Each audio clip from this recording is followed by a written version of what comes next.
All right, I have on the line now Mr. Bayo Lumaro. Good morning, Mr. Bayo. Thank you, Hello, sir. good morning. Hello, good morning. Thank you. Um, Okay, so Mr. Lumaro is joining on the way from the UK. So this morning, we'll be looking at a number of issues, the ongoing governorship campaign, and some other issues. I know you've been following especially the campaign by the major political parties. I'm referring to the PDP and the APC. You know, we have the Labour Party, the Senate Labour Party. I'm sure you have been following, especially the campaign flag off by the APC. There was one that aired in Ikare on Monday. There was another one in Ondo on Saturday. There's one that is still going to hold this morning in Ore. Also, the PDP had his own flag off in Accra yesterday. I'm sure you must have been following this. What have you noticed? What have you been able to gather in terms of their campaign messaging? Have you really been able to glean out any promises from the campaigh flag up that you've been able to follow? Thank you, sir. Let me make a quick correction. I'm Dr. Boye Lumaru. My PhD is actually 9 years old this year. And I'm Boye Lumaru because I have a brother who is Bayo Elumaru. So that correction made. I said Boye. Yes. Okay, okay, go ahead. Okay, that correction made. To the question, I have been following the campaign like you asked. I followed the campaign of Governor Ayedatiwa, the first one in Ondo, the second one in Ikare, and obviously one is going on now. I will monitor it after this program. My reaction to the campaign so far, both the one in Ondo and the one in Ikare, is that they were both shameful. If you look at the campaign in Ondo, number one, that campaign came barely over a week after the flooding in Ondo. Ayedatiwa made no reference to the flooding in Ondo in that campaign. The party chairman made no reference to the flooding in Ondo.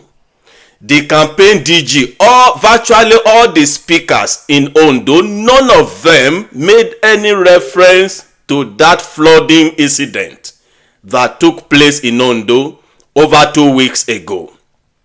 That shows the kind of persons, the caliber of people we have at the helms of affair currently in Ondo State. That shows the kind of people they are. If that disaster happened in Ondo and they took their campaign to Ondo and they made no reference to that flooding, that is shameful. Number two, look at the facilities, the Ondo Township Stadium where that flag off held. The roof was dilapidated. Instead of the governor to fix the roof, they covered the roof of the pavilion with canopy, with tarpaulin, and held their flag off there. How shameless can a governor be? How shameless. Now go to the cross of the matter, the campaign itself. What did Ayedatiwa do in Ondo? He only danced and left. That was the first flag off event. He did not unveil any manifesto. They only sing their phony song, Mabaja. I don't know who is fighting them. They only went to Ondo, they sang song, and they danced, and they left. The only thing that looked like a promise in the whole of the event in Ondo was the mention of 73,000 naira minimum wage. My brother, the truth be said, the truth be told, the minimum wage is a law passed by the National Assembly, assented to by the President, is a law. Ayedatiwa is mandatorily obligated to obey that law. So to say he will pay the minimum wage is not a favor, it's not a gift to the civil servant, to the workers in Ondo State. Ondo civil servants deserve their wage by right. And if he says he had 3,000, the law is very explicit. The law is titled minimum. So if the law says it is minimum of 70,000. Even if you pay 100,000 and even 200,000, you are still within the law. You are not doing them a favor. If the government is paying 200,000 as minimum wage in those states, it's not a favor, because the law did not say the wage is 70. The law says it is minimum. It is minimum. And if you will recollect, when the labor union started negotiating, the TUC and the NUC, when they started negotiating this minimum wage with the federal government, by the reality of that time, when petrol price was between 550 and 600, the labor union started negotiating from over 600,000 naira. So if the government came down from 600,000 down to 70,000, a governor should not dangle 73 as a favor, as a feat he has achieved. It is shameful. And that was the only thing he said there, apart from announcing that he will pay 73,000 minimum wage, which is a law anyway, which he must pay. The other thing they did in Ondo was to sing their funny song and dance and go away. That was where he should have unveiled his manifesto. Ayedatiwa has no manifesto. He has no plan. He has no agenda. So what are we voting for? Why would you say that? Because he didn't. He has no manifesto. He has done his campaign in Ondo. He said nothing about any program. He didn't make mention of any program. He only danced and left. So if he has a plan in education, he should have told us in Ondo. If he has a plan in health, he should have told us in Ondo. In Ikara, he did the same thing. He repeated the same thing. He repeated the same thing. Hello. I'm with you. Even in Ikare, Ayedatiwa did not unveil any manifesto. He did not promise any agenda. He did not open any contract with the Ondo State people. He did not. Hello, I'm still with you. Can you hear me now? Yes, I can hear you very well. Okay. I was asking you, I said, what about the outing in Ikare? The outing in Ikare is still the same. It's the same. He made no campaign promise. He made no promise of any program, any agenda. He unveiled no agenda. He unveiled no manifesto.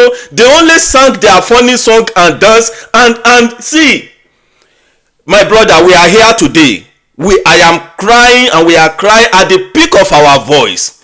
We hope the people will take, we take lessons. We hope the people will listen. If we don't, a governor you are to vote for, he promised nothing in education, he's promising nothing in health, he's promising nothing in agriculture, he's promising nothing in environment, he's promising nothing in industrialization, he's promising nothing in employment, he's promising virtually nothing. So what are you going to hold him to? Why are you going to? I don't know how we got to this level in Ondo State. This was the state where we had Governor Adefarati. This was the state we had Governor Agagun. This was the state we had Governor Mimiko. We have always paraded among the best of brains as our leaders in Ondo State. How did we get to this shameful point where the only thing the governor will do is to sing and dance and go away? So what are we voting for? Okay. Away from the APC now, I don't know if you also follow the campaign, the flag of campaign of the campaign flag of the PDP yesterday, where Agbola Ajayi, not just Agbola Ajayi, the first person to make that call was the governor of Oyo State, who called for the removal of the INEC rec in Ondo State. What's the reaction to that? I wouldn't want to be dragged into politics. I wouldn't want to be dragged into politics. I am neutral here. So if Agbola Ajayi and the PDP, if they have reasonable ground to suspect that the rec in Ondo State is partition, it is well within their right to make that call. I wouldn't want to be dragged into it. So if they have reasonable ground to believe that he is biased, it's well within their right to call for transparency, to call for fairness in the race. So it's within their right. So I wouldn't controvert them on that. I don't know their fact. I don't have the reasons why they are calling for the removal of the rec. So I leave that to them. It's between them and the authority to settle that one out. Okay, if you're saying that Ayedatiwa has not really made any tangible promises in the build-up to the election, what about Bola Ajayi? What promises would you say you've been able to glean from their campaign as well, the PDP campaign as well? I follow Bola Ajayi, and why I am not his spokesperson, I am not holding forth for him. I can hear him talking about some economic programs, about creating economic activities, about revitalizing the economy of the state. I could hear him say stuff like that. I have read some of his releases even before the campaign. I have listened to some of his rallies and meetings where he had promised to invest in education and some other stuff. Yes, at least Ajayi is speaking. Agbola Ajayi is speaking. Whether what he's promising is enough is another question to be answered. But at least he's speaking. What do you say about a governor that is in office that is not delivering on the responsibility of the office and is seeking re-election or election and is not promising anything? And see, people should watch Ayedatiwa. The only thing that is visible about his 1 year in office so far is corruption. It's corruption. My brother, I'm sure you are following the media. Apart from what is currently going on in the media, we are aware that as we speak today, under Ayedatiwa, Ondo State government has spent 900 million naira for the renovation of Akure Stadium. 900 million naira taxpayers fund, Ondo State People's Commonwealth, has been spent on Akure Stadium. Akure Stadium is a ghost of itself after 900 million naira. As we speak today, whenever Sunshine Star has our own football club, whenever they are playing home game, they need to travel to Ijebu-Ode to play their home match. And in Ijebu-Ode, they are paying as much as 600,000 naira per match to hire that facility in Ijebu-Ode, whereas we have spent 900 million naira on our own stadium in Akure and it is not usable. What is that if it's not corruption? We are now hearing that our governor is to spend or already spending 775 million naira to renovate, not to build, to renovate gate and fence. To renovate the gate and the fence of the government house, our governor is spending 775 million naira. My brother, our governor is spending allegations. Let him come out. See, when allegations are made and the persons against whom that allegations is made keep quiet, that silence can be assumed to be an acceptance. So until he comes to speak and the contrary is proved, what we know today, the revelation from a government document that has now been leaked to the public, Ayedatiwa is spending 775 million naira to renovate gate and fence, not to build gate and fence, to renovate gate and fence. Our governor is spending 775 million naira. Our governor is now being alleged to be spending 1.2 billion naira to buy furniture for the guest house, for the VIP lodge in government house. 1.2 billion.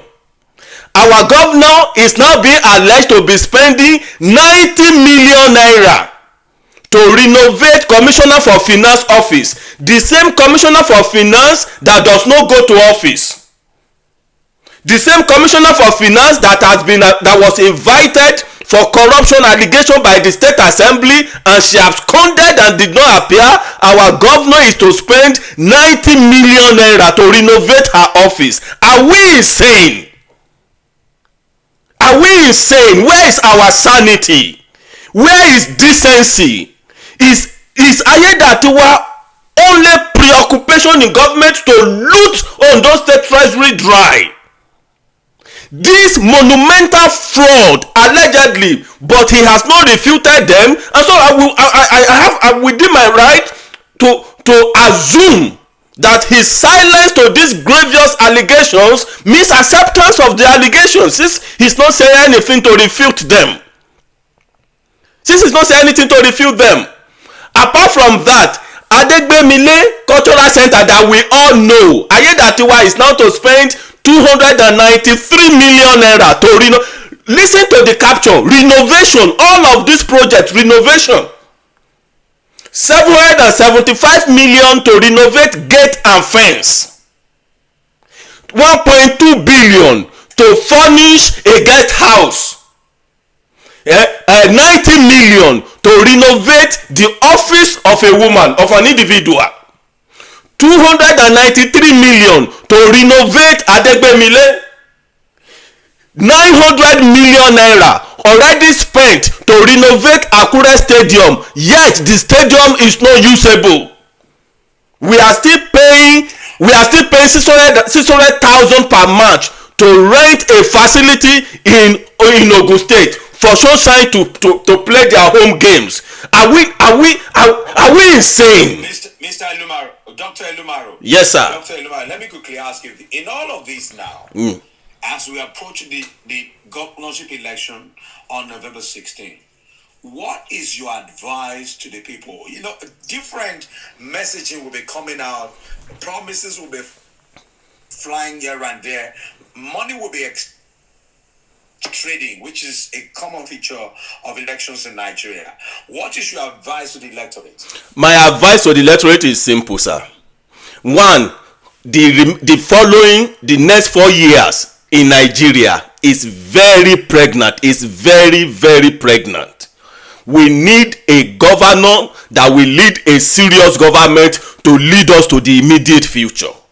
Ayedatiwa has demonstrated cluelessness, he has demonstrated lack of direction, he has demonstrated he has failed woefully as a leader, he has demonstrated irresponsibility in the office of the governor. If we hand over Ondo State to Ayedatiwa for the next 4 years, all we will be hearing is this allegation of looting, bribery. You heard what happened in Ondo after the flood in Ondo. The contractor handling environmental and waste management in the state came to say that they crumble his project with corruption, with bribery and kickbacks. We have had what happened in forestry, where he was forced to sack one of his aides who was busy collecting bribe left, right and center. Now we are seeing even from his own office allegations of fraudulent transactions, financial transactions. So if you hand over Ondo State to Ayedatiwa for the next 4 years, that is our future. We will all be back here. How do we fight hunger? This governor has no answer.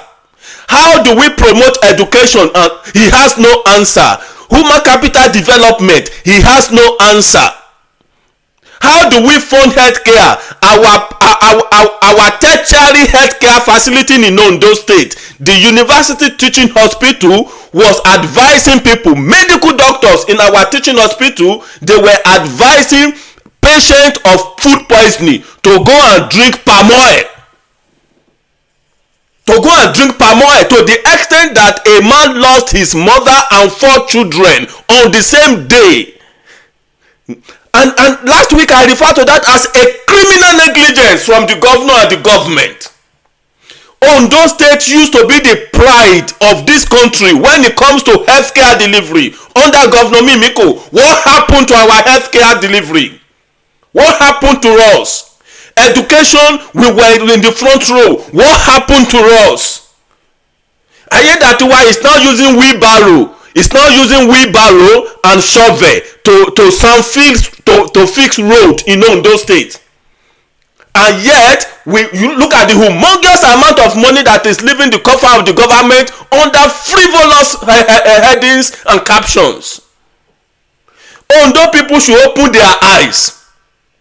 You can vote, as far as I'm concerned, and I'm entitled to my opinion. The list among the remaining 16 candidates outside Ayedatiwa will be better than him. Another thing we need to take critically, 2 things we need to take critical note of in Nigeria.